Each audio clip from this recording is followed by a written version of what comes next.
નમસ્કાર ખેડૂત મિત્રો, સ્વાગત છે તમારું ખેડૂત ચેનલની અંદર। આજે તારીખ 6 મે 2025 ને વાર મંગળવાર। આજના ઊંચા માર્કેટ યાર્ડના તાજા બજાર ભાવ। તો ખેડૂત મિત્રો, આજે પણ ઊંચામાં જીરુના સૌથી ઊંચા ભાવ 5300 રૂપિયા નોંધાઈ રહ્યા છે। હાલ જીરુની બજાર વધઘટ સાથે વેપાર સાથે જોવા મળી રહી છે।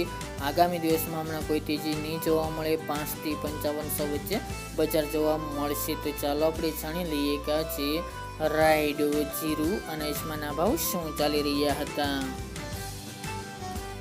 ખેડૂત મિત્રો, આજના ઊંચા માર્કેટ યાર્ડના ભાવ જોઈએ તો જીરું 4125 થી 5300 રૂપિયા, રાયડો 1100 થી 1100 રૂપિયા, સુવા 1500 થી 1875 રૂપિયા, ઈસબગુલ 2366 થી 2903 રૂપિયા, અજમો 1000 થી 2900 રૂપિયા અને વરિયાળી 1100 થી 8000 રૂપિયા। તો ખેડૂત મિત્રો, આ તાજના ઊંચા માર્કેટ યાર્ડના તાજા બજાર ભાવ।